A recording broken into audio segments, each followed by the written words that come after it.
देखिए जगत गुरु तत्वदर्शी संत रामपाल जी महाराज के मंगल प्रवचन। श्री गुरु ग्रंथ साहिब के 731 पृष्ठ पर लिखा है, अंधुला नीच जात परदेसी मेरा, हिल आवे तिन जावे, और जाकी संगत नानक रहंदा क्यों कर मोंडा पावे। फिर 721 पृष्ठ पर लिखा है श्री गुरु ग्रंथ साहिब जी के, एक अरज गुप्तम पेश तोदर कून करतार हक्का कबीर, करीम तू बेऐब परवरदिगार। फिर अन्य महापुरुषों ने जिनको परमात्मा मिले उन्होंने यही बताया है। दादू साहब जी कहते हैं, जिन मुझको निज नाम दिया सोई सतगुर हमार, दादू दूसरा कोई नहीं ये कबीर सिरजनहार।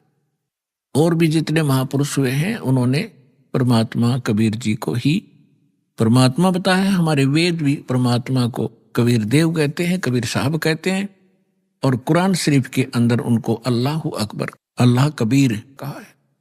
तो कहने का भाव ये है कि वो कबीर इज गॉड।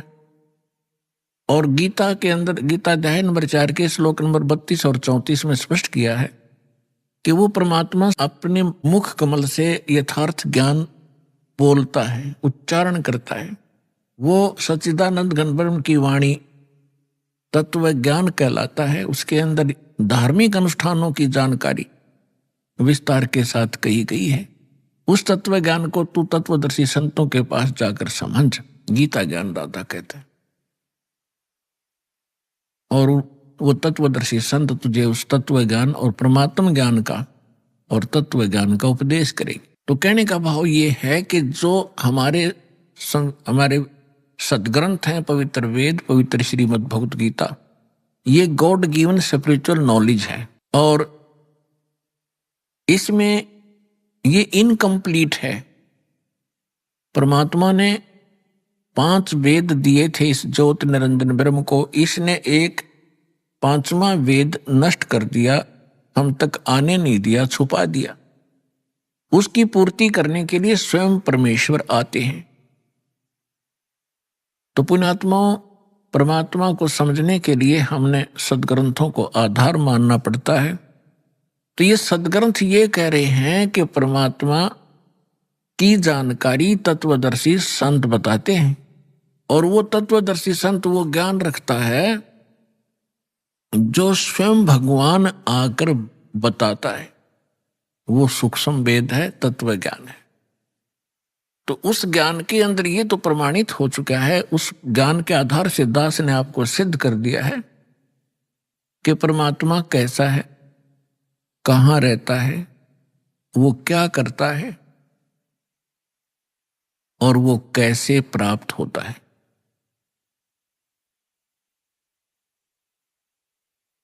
तो अब हमने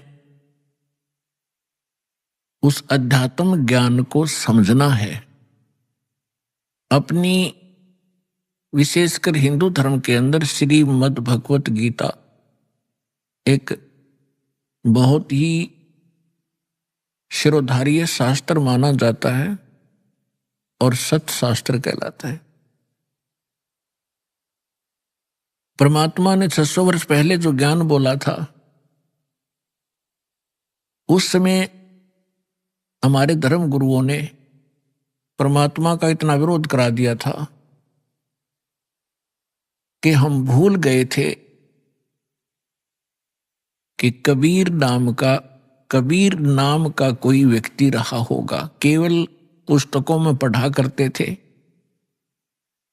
कबीर साहब की वाणी पढ़ ली, ठीक है, दोहे इसलिए पढ़ा करते थे कि वो हमारे एग्जाम के अंदर उनमें से कुछ अंश हमने लिखना पड़ता था। अब जब हम तत्व ज्ञान से परिचित हुआ ये दास, तो पता चला ये कबीर साहब कवि ही नहीं थे, ये परमेश्वर भी थे। तो उस परमेश्वर ने कहा था, सुखदेव ने 84 भुगती, बण्या पजावे खरवो, तेरी क्या बुनियाद प्राणी, तो पेंडा पंथ पकड़वो। मोती मुक्ता दर्शत नाही, ये जग है सब अंदरे, दिक्कत के तो नैन चश्म इनका फिरा मोतिया बिंदरे। परमात्मा कहा करते थे कि जिनको तुम विद्वान मानते हो, इन पंडितों को, मंडलेश्वरों को, महर्षियों को, ये कख भी नहीं जानते, कै ख भी नहीं जानते, अध्यात्म मार्ग। आचार्य और शंकराचार्य जितने मंडलेश्वर आप जी के धर्मगुरु हैं। ऐसे ही मुसलमानों को कहा करते ये मुल्ला काची। और जितने भी पीर ये अपनी कुरान शरीफ से भी परिचित नहीं है। तो इस बात से उस समय के सभी वो नकली धर्मगुरु परमात्मा का विरोध किया करते थे और उस परमात्मा को हमारे हृदय से कति गिरा दिया था, ये कह करके कि कबीर साहब तो अशिक्षित हैं, कोरी झूठ बोलते हैं, ये क्या जाने सदग्रंथों को। आज से 600 वर्ष पहले परमात्मा ने अपनी प्यारी आत्मा धर्मदास जी से कहा था, धर्मदास ये जग बोराना, कोई न जाने पद निर्वाणा, यही कारण मैं कथा पसारा, सबसे कहिए वो राम नियारा। यही ज्ञान जग जीव सुनावो, सब जीवों का भरम नसाओ, भरम गए जग वेद पुराना, आदि राम का वेद न जाना। अब मैं तुमसे कहूँ चताई, तेरे देवन की उत्पत्ति वाई। तेरे तीनों देवताओं की उत्पत्ति बताता हूँ, ब्रह्मा विष्णु महेश की कैसे जन्म हुआ। माँ अष्टंगी पिता निरंजन, ये जुम दारुण वंशन अंजन, पहले कीन निरंजन राई, पीछे से माया उपजाई। माया रूप देख अति शोभा, देव निरंजन तन मन लोभा। पेट से देवी करी पुकारा, हे साहिब मेरा करो उभारा। टेर सुनी तब ता हम आए, अष्टंगी के बंध छुड़वाए। धर्मराय की ने भोग विलासा, माया को रही तब आशा। 3 पुत्र अष्टंगी जाए, ब्रह्मा विष्णु शिव नाम धराए। तिनके सुत हैं तीनों देवा, ये अंदर जीव करते हैं सेवा। गुण तीनों की भक्ति में ये भूल पड़ो संसार, कहे कबीर निज नाम बिना कैसे उतरो पार। 3 देव की जो करते भक्ति, उनकी कदे ना होवे मुक्ति। आज से 600 वर्ष पहले परमात्मा ने कहा था कि गुण तीनों की भक्ति में। 3 गुण कौन? रजगुण ब्रह्मा, सतगुण विष्णु, तमगुण शिव जी। इन तीनों देवताओं की भक्ति में ये भूल पड़ो संसार, और कहें कबीर निज नाम बिना, यथार्थ मंत्र के बिना तुम कैसे उतरो पार। और 3 देव की जो करते भक्ति, उनकी कदे न होवे मुक्ति। जिस परम पिता को ये अज्ञानी, एक संस्कृत भाषा के ज्ञाता कहा करते, वो अविद्वान है, जुलाहा है, शूद्र है, मूर्ख है, इसने बोलना भी ना आता, भाषा का उच्चारण भी ठीक नहीं, ये क्या जाने सदग्रंथों के बारे में ये आलोचना करता है। गुण तीनों की भक्ति में ये भूल पड़ो संसार, कहे कबीर निज नाम बिना कैसे उतरो पार। गुण तीनों की भक्ति में, होय होय, 3 गुणों की भक्ति। अब ये गुण क्या है, यह समझ में ना रही थी इनका आज तक। तो परमात्मा ने बताया कि रजगुण ब्रह्मा, सतगुण विष्णु, तम गुण शिव कहावे रे। चौथे पद का मरहम न्यारा, वे तत्वदर्शी बतावे रे। अब 3 गुण कौन थे? भगवान ने 600 वर्ष पहले सिद्ध कर दिया कि 3 देव, 3 गुण, ब्रह्मा विष्णु महेश, इनकी जो भक्ति करते हैं उनकी कभी मुक्ति नहीं होगी। और हमारे दादे परदादे इनन पूज पूज कर मर गए, तो क्या मुक्त हुए? वो नहीं हुए। आपको प्रमाण दिखाते हैं। श्रीमद् देवी भागवत से हम सिद्ध करते हैं कि 3 गुण कौन हैं। देखिएगा, ये है श्रीमद् देवी भागवत हिंदी टीका सहित भाग 1। ये छपी कहां से है?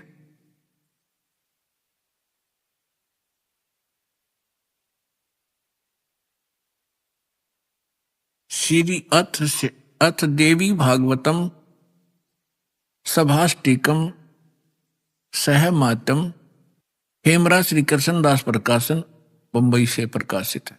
अब इसके तीसरे स्कंद में ले चलते हैं आपको। ये है अथ श्रीमद देवी भागवते भाषा टीका युक्ते तृतीय स्कंध प्रारंभते। इसके हम आपको 11 पृष्ठ पर ले चलते हैं। ये 11 पृष्ठ है और 5वें अध्याय का हम 8वां मंत्र पढ़ेंगे। हे माता, यदि हमारे ऊपर सदा आप दया युक्त हो तो हमको तमोगुण में किस प्रकार प्रदान किया? शंकर भगवान कह रहे हैं। और ब्रह्मा रजोगुण और हरि सतगुण युक्त किए, क्यों किए? अब क्या बता रहे हैं, फिर हम संस्कार देखेंगे। यदि दया धर्मना न सदा अंबिके, आप यदि हमारे ऊपर सदा मेहरबान बताते हो, मैं तुम्हें बहुत प्यार करती हूं, तो कथम अहम विहित, क्यों मैं बना दिया तमोगुण। और कमल से उत्पन्न होने वाले ब्रह्मा जी को रजोगुण संभव है, रजोगुण क्यों बना दिया? और सुविहित किमु सतोगुण हरि, और विष्णु को आपने सतोगुण क्यों बना दिया? इति सिद्धम रजगुण ब्रह्मा सतगुण विष्णु तमगुण शिव जी। अब एक और पुराण से सिद्ध करते हैं ब्रह्मा विष्णु महेश क्या है। देखिए, ये है मार्कंडेय पुराण, सचित्र मोटा टाइप, केवल हिंदी, और गीता प्रेस गोरखपुर से प्रकाशित है। इसके 123, 22, 23 पृष्ठ पर दिखाएंगे। ये 122 पृष्ठ पर हम पढ़ना शुरू करेंगे मार्कंडेय पुराण। यहां से मार्कंडेय जी बोले, ये बता रहे हैं सारा कुछ। हम यहां आ जाते हैं।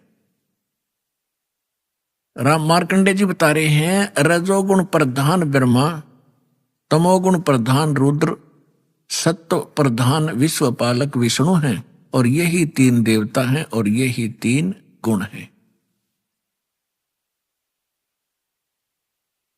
अब जिसको ये अनपढ़ अशिक्षित कहा करते थे, उस परमेश्वर ने 600 वर्ष पहले बता रखा था, ब्रह्मा विष्णु महेश, रजगुण ब्रह्मा सतगुण विष्णु तमगुण शिव जी, जो इनकी पूजा करते हैं वो कभी मुक्ति प्राप्त नहीं कर सकते। और श्रीमद् भगवत गीता में उनको क्या संज्ञा दी है? इस त्रिगुण में ही माया, रजगुण ब्रह्मा सतगुण विष्णु तमगुण शिव जी की जो पूजा करते हैं, जिनकी बुद्धि इन्हीं पर सीमित होगी है, इसके अतिरिक्त वो किसी की बात को सुनना पसंद भी नहीं करते। राक्षस स्वभाव को धारण किए हुए मनुष्यों में नीच दूषित कर्म करने वाले मूर्ख 4 गाली इकट्ठी दे रखी है। गीता ज्ञानदाता कहता, मेरी भक्ति भी ना करते। गीता ज्ञानदाता कौन है? ये ब्रह्म है, ये सरपुरुष है, 21 ब्रह्मांड का स्वामी है, ब्रह्मा विष्णु महेश का पिता है, जो श्री कृष्ण में प्रवेश करके श्रीमद् भगवत गीता का ज्ञान बोल गया।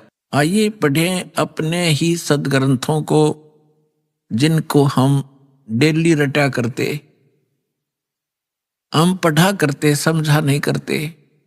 हमने मान रखा था इसके पढ़ने मात्र से ही मोक्ष होगा। नहीं,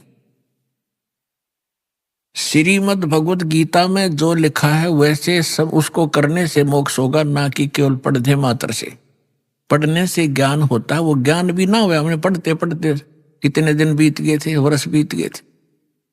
गुरु बिन का हुन पाया ज्ञाना, जो थोथा बुस छड़े मूड किसाना। गुरु बिन वेद पढ़े जो प्राणी, समझन सार रहे अज्ञानी। तो हम इन पढ़ा भी करते इन सदग्रंथों को, लेकिन ज्ञान नहीं था। आज हम पढ़ेंगे इस पवित्र सदग्रंथों को परमात्मा की तत्व ज्ञान की रोशनी में। हम एक एक अक्षर समझ जाएंगे। आइएगा अब 7वां अध्याय पढ़ते हैं, देखिएगा। श्रीमद् भगवत गीता, जयदयाल गोविंद इसके अनुवादक हैं, गीता प्रेस गोरखपुर से ये प्रकाशित है। और ये सबसे अधिक हिंदू समाज में यही पढ़ी जा रही है। आप अब देखते हैं 7वां अध्याय।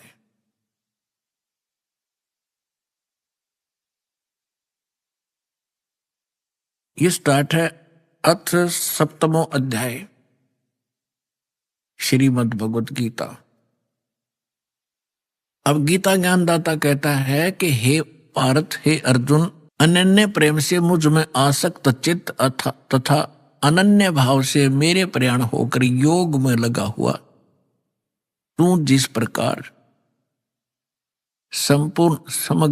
समग्रम संपूर्ण विभूति बल ऐश्वर्य गुण से युक्त सबके आत्मरूप माम मुझको संशय रहित जानेगा, उसको सुन।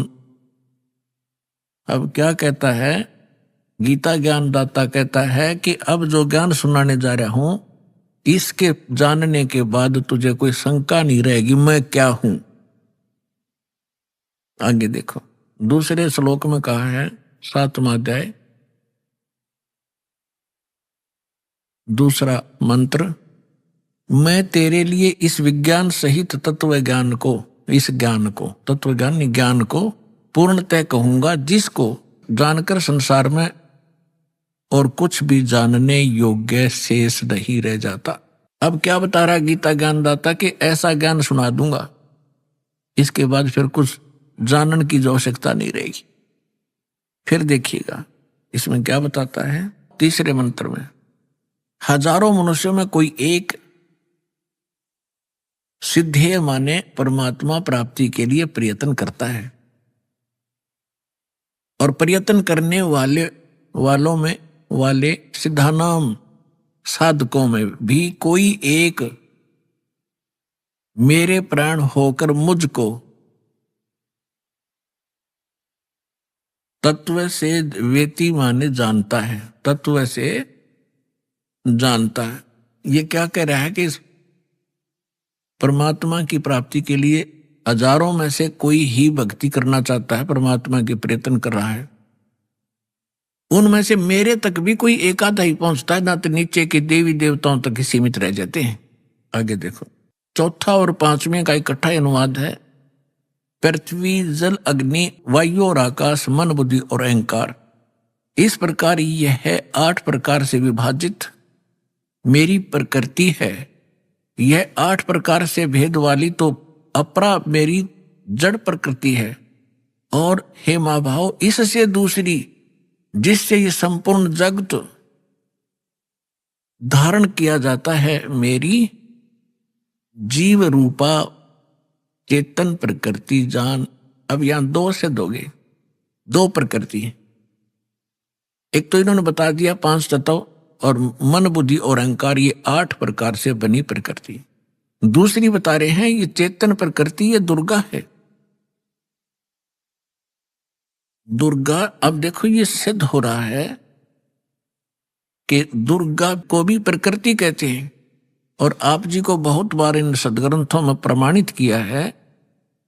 जैसे श्री देवी भागवत सचित्र मोटा टाइप गीता प्रेस गोरखपुर से प्रकाशित के तीसरे स्कंद में 123 पृष्ठ पर विष्णु जी कहते हैं अपनी मां के विषय में। अब पुण्यात्माओं ये सारे कंसेप्ट साथ साथ क्लियर करने पड़ेंगे, क्योंकि बहुत से श्रोता प्रथम बार आते हैं, तो उन्होंने ये ज्ञान गहनता से सुना नहीं होता ध्यान से, और थोड़ा बहुत सुन लेते हैं, पुण्यात्मा शीघ्र प्रेरित हो जाते हैं, वो आते हैं। तो यहां इनको बैठकर सुनने का समय मिलता है 2 घंटे सुबह, 2 घंटे शाम को। तो इसलिए यहां एक विशेष विस्तार के साथ ये ज्ञान सुनाया जाता है। ये श्रीमद् देवी भागवत देखिएगा, सचित्र मोटा टाइप हिंदी, गीता प्रेस गोरखपुर से प्रकाशित है, और परमात्मा चाहने वाले हिंदुओं के घरों पर यह लगभग रखी पाओगी। यह है संक्षिप्त श्रीमद् देवी भागवत सचित्र मोटा टाइप, केवल हिंदी, हनुमान प्रसाद पोदार, चिमनलाल गोस्वामी, और गीता प्रेस गोरखपुर से प्रकाशित है। इसके 123 पृष्ठ पर पढ़ने पर्याप्त है। 123 पृष्ठ, तीसरा स्कंद, संक्षिप्त देवी भागवत। तुम शुद्ध स्वरूपा हो, यह सारा संसार तुम ही से उद्भासित हो रहा है। मैं ब्रह्मा और शंकर हम सभी तुम्हारी कृपा से विद्यमान हैं। हमारा आविर्भाव माने जन्म, तिरोभाव माने मृत्यु हुआ करता है। हमारा तो जन्म मृत्यु होता है, केवल तुम ही नित्य हो, जगत जननी हो, प्रकृति और सनातनी देवी हो। भगवान शंकर बोले, यदि भगवान विष्णु तुमसे ही प्रकट हुए हैं तो उनके बाद उत्पन्न होने वाले ब्रह्मा भी तुम्हारी बालक हुए, फिर मैं तमोगुणी लीला करने वाला शंकर क्या तुम्हारी संतान नहीं हुआ? अर्थात मुझे भी उत्पन्न करने वाले तुम ही हो। शिवे, संपूर्ण संसार की सृष्टि करने में तुम बड़ी चतुर हो। शिवे, शिवे भी कहा इसको। इस संसार की सृष्टि, स्थिति और संहार में तुम्हारे गुण सदा समर्थ हैं। उन्हीं तीनों गुणों से उत्पन्न हम, तीनों गुणों, रजगुण ब्रह्मा, सतगुण विष्णु, तम गुण शिव जी, उन्हीं तीनों गुणों से उत्पन्न हम ब्रह्मा, विष्णु एवं शंकर नियमानुसार कार्य में तत्पर रहते हैं। अब ये क्या सिद्ध हो गया? इस थोड़ी सी पंक्तियों में कितने कंसेप्ट क्लियर हो गए। नंबर 1, ब्रह्मा विष्णु महेश की जन्म मृत्यु होती है। नंबर 2, दुर्गा को प्रकृति कहते हैं। नंबर 3, ब्रह्मा विष्णु महेश की माता दुर्गा है। और नंबर 4, रजगुण ब्रह्मा, सतगुण विष्णु, तमगुण शिव जी। नंबर 5, ये केवल वर्क डन ही दे सकते हैं, जैसा कर्म जीव ने किया उसमें कोई परिवर्तन नहीं कर सकते, नियमित कार्य ही कर सकते। ये 5 कंसेप्ट, 5 पॉइंट कति सिद्ध हो गए। अब थोड़ा सा और दिखाते हैं आपको। ये देखिएगा संक्षिप्त शिवपुराण। इस संक्षिप्त शिवपुराण के अंदर ये गीता प्रेस गोरखपुर से प्रकाशित है, सचित्र मोटा टाइप, केवल हिंदी। और ये कहां से प्रकाशित है देखिएगा, हनुमान प्रसाद पोदार इसका, इनके संपादक हैं और प्रकाशक हैं। ये गीता प्रेस गोरखपुर, गोविंद वन कार्यालय, कोलकाता का संस्थान। यहां देखिएगा संक्षिप्त शिवपुराण 98 पृष्ठ से हम थोड़ा सा पढ़ेंगे। यहां 5वां अध्याय रुद्र संहिता का हम पढ़ेंगे 6ठा।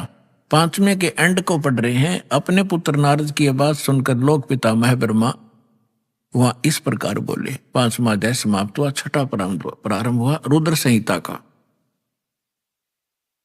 99वें पृष्ठ पे। नारद ने पूछा था कि सृष्टि की रचना बताइए भगवान पिताजी ब्रह्मा जी से।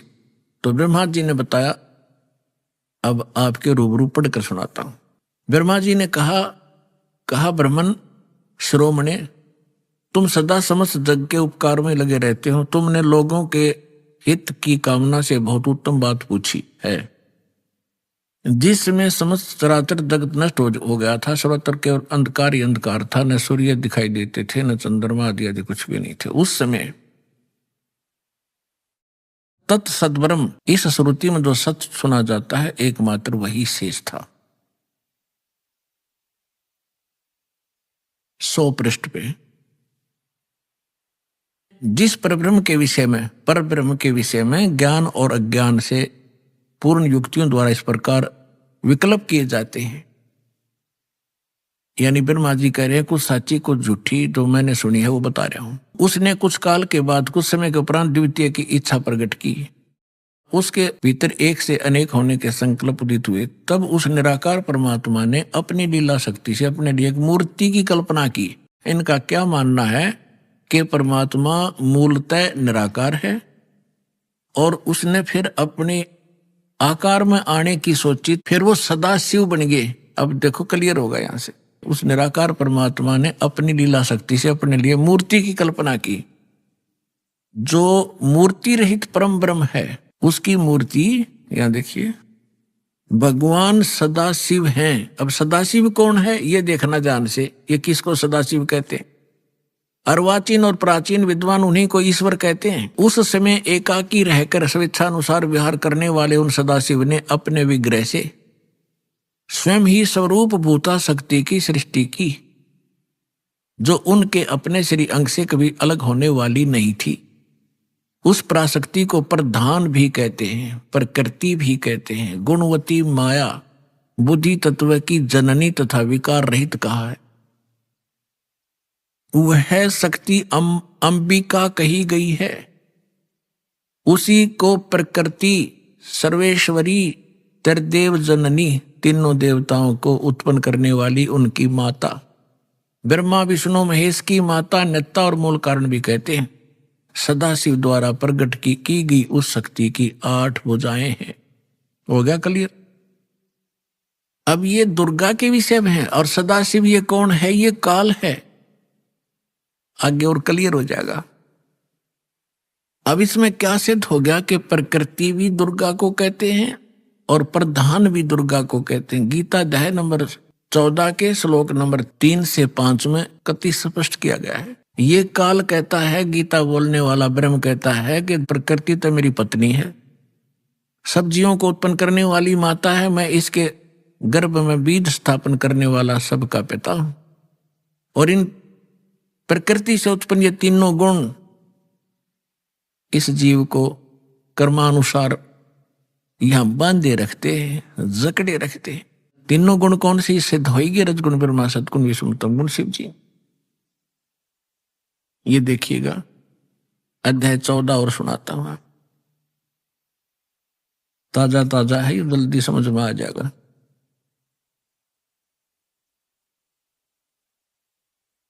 ये देखिएगा श्रीमद् भगवत गीता अध्याय नंबर 14 का और श्लोक नंबर 3 में, हे अर्जुन, मेरी महत माने प्रधान ब्रह्म, मेरी महत रूप मूल प्रकृति संपूर्ण भूतों की योनि अर्थात गर्भाधान स्थान है। मैं उस योनि में चेतन यानी गर्भ को स्थापन करता हूं। उसके संयोग से, जड़ चेतन से नहीं, सब भूतों की, सब प्राणियों की उत्पत्ति होती है। 4 में क्या कहा है?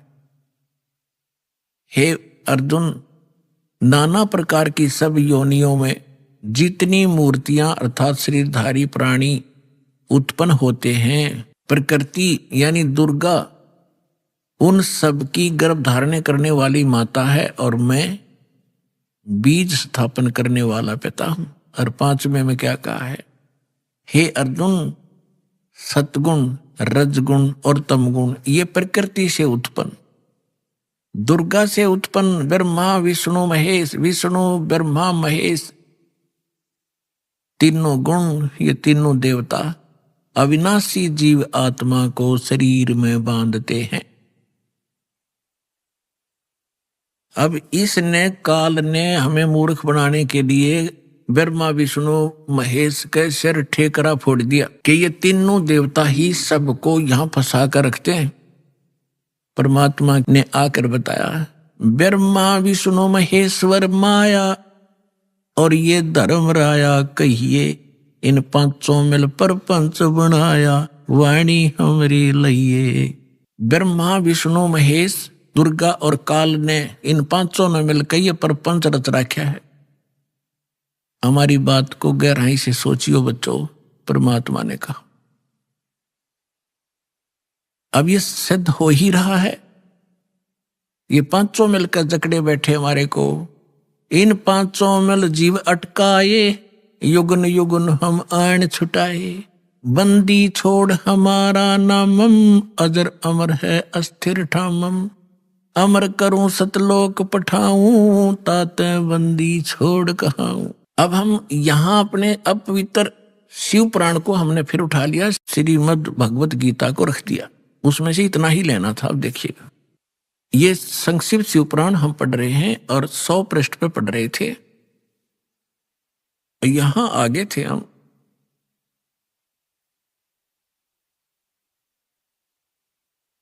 कि जो मूर्ति रहित परम ब्रह्म है उसकी मूर्ति भगवान सदाशिव हैं।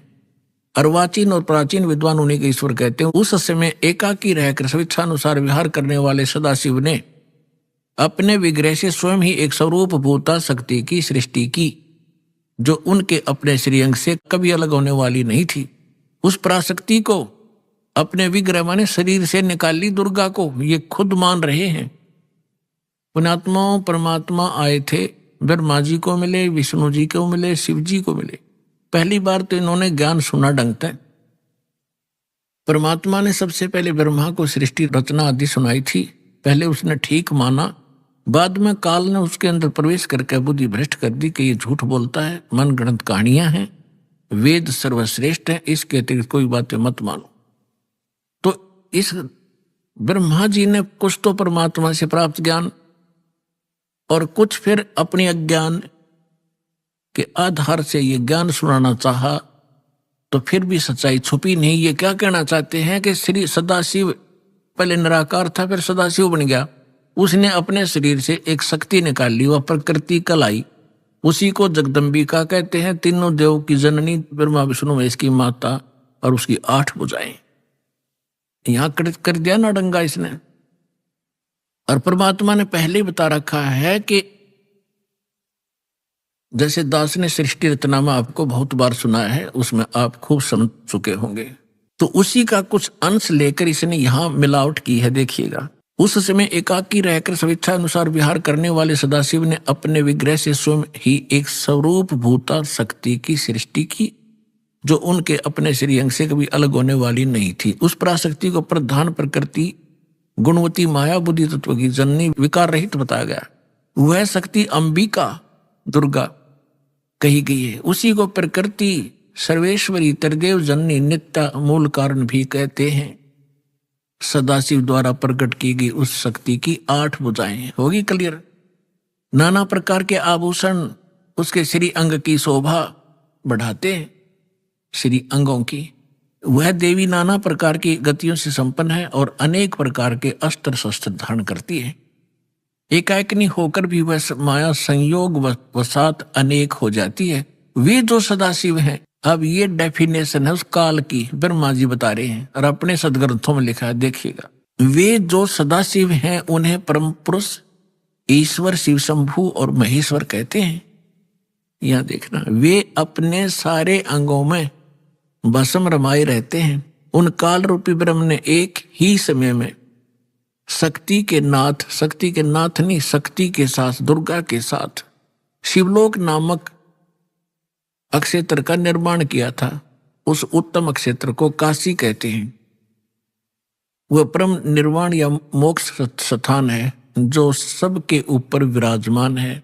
वह प्रिय और प्रियतम रूप, पति पत्नी रूप में शक्ति और शिव, दुर्गा और ये काल, ये स्पष्ट कह दिया। वो काल रूपी ब्रह्म ने, यो काल कहो, ब्रह्म कहो, काल रूपी ब्रह्म कहो, सदाशिव कहो, ये ब्रह्म है। वे प्रिय और प्रियतम रूप यानी पति पत्नी रूप में शक्ति यानी दुर्गा और शिव जो परमानंद स्वरूप है, उस मनोरम क्षेत्र में नित्य निवास करते हैं। मुने शिव और शिवा ने, काल और दुर्गा ने प्रलय काल में भी कभी उस क्षेत्र को अपने सानिध्य से मुक्त नहीं किया। देवऋषि एक समय आनंद वन में रमण करते हुए शिवा और शिव के मन में यह इच्छा हुई कि किसी दूसरे पुरुष की सृष्टि करनी चाहिए, जिस पर यह सृष्टि संचालन का महान भार रखकर हम दोनों केवल काशी में रहकर इच्छा अनुसार विचरें और निर्वाण धारण करें। अब इन्होंने सोचा कि कोई पुत्र उत्पन्न करते हैं, उसको ये सारा काम संभलवा देंगे, हम निर्वाण धारण करेंगे, एकांत में रहा करेंगे। ये देखिए, ऐसा निश्चय करके शक्ति सहित सर्वव्यापी परमेश्वर शिव ने अपने वाम भाग के 10वें अंग पर अमृत मल दिया। फिर तो वहां से एक पुरुष प्रकट हुआ, यानी उन्होंने पति पत्नी व्यवहार किया, वहां से एक पुत्र उत्पन्न हुआ, उसका नाम के रखा।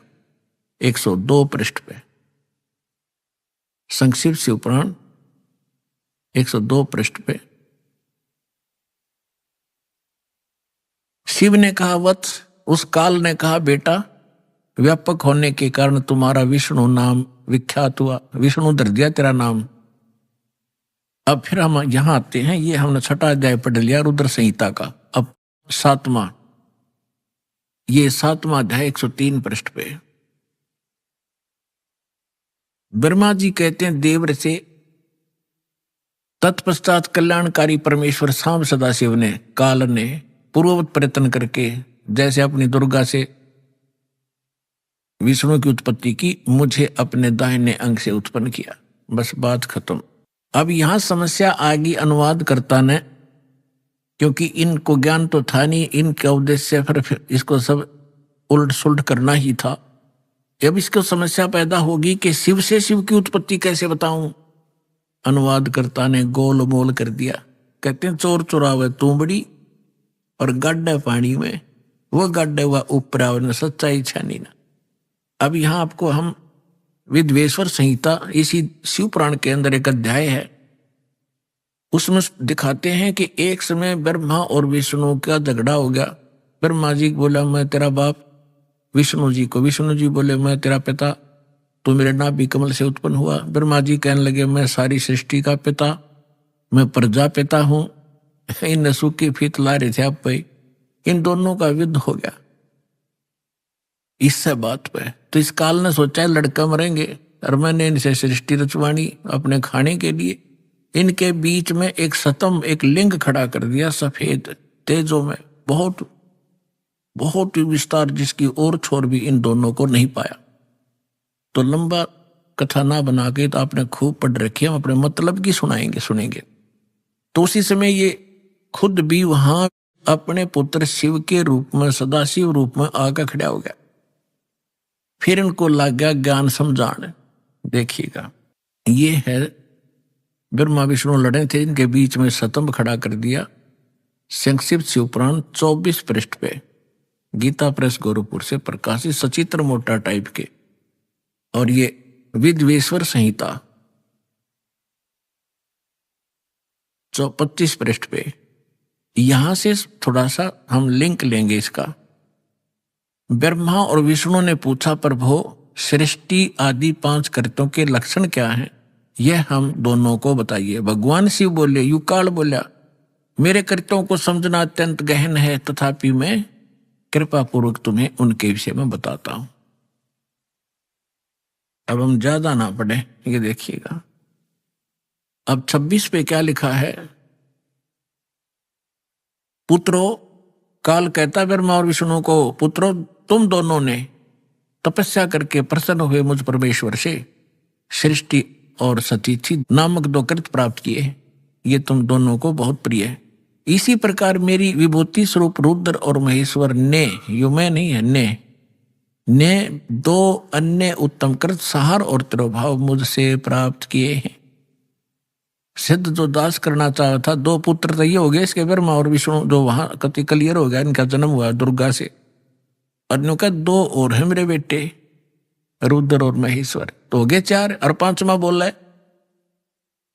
अब और थोड़ा सा क्लियर करते हैं। अब यहाँ 26 पर हम पढ़ ही रहे थे, यही देखिएगा। अब 26 पर हम पढ़ रहे थे, यही इसके विद्वेश्वर संहिता का, यहां पर हम पढ़ रहे थे नीचे पुत्रो। यहां फिर इसका और थोड़ा सा लिंक है। ये क्या कहता है, मैंने पूर्व काल में अपने स्वरूपभूत मंत्र का उपदेश किया है, जो ओंकार के रूप में प्रसिद्ध है। वह मंगलकारी मंत्र है। सबसे पहले मेरे मुख से ओंकार ओम प्रकट हुआ, जो मेरे स्वरूप का बोधक करने वाला है। ओंकार वाचक है, मैं वाच्य हूं, यह मंत्र मेरा स्वरूप ही है। प्रतिदिन ओंकार का निरंतर स्मरण करने से मेरा ही यानी काल का ही स्मरण सदा सिमरण होता है। मेरे उत्तरवर्ती मुख से अकार का, पश्चिम मुख से उकार का, दक्षिण मुख से मकार का, पूर्ववर्ती मुख से बिंदु का और मध्यवर्ती मुख से नाद का प्राकट्य हुआ है। इस प्रकार 5 अवयव से युक्त ओंकार का विस्तार हुआ है। इन सभी अवयवों से एकीभूत होकर यह प्रणव यानी एक ओम अक्षर हो गया। अपने आत्माओं इन सदग्रंथों का दूध सा काट दिया कति दास ने परमात्मा की कृपा से। अब ये सिद्ध हो गया कि वो मंत्र है जिसका, जो ब्रह्म का है, और ये उनको समझा रहा है, ये इनका पिता है ब्रह्मा विष्णु महेश का, ये सदाशिव है। इसको काल रूपी ब्रह्म भी सदग्रंथों में भी कहा है, परमेश्वर ने भी कहा है। अब श्रीमद् भगवत गीता अध्याय नंबर 8 के श्लोक नंबर 13 में भी गीता यही ज्ञान दे रहा है और कह रहा है मेरा एक ओम मंत्र है। अभी आपने सुने संत रामपाल जी महाराज के मंगल प्रवचन।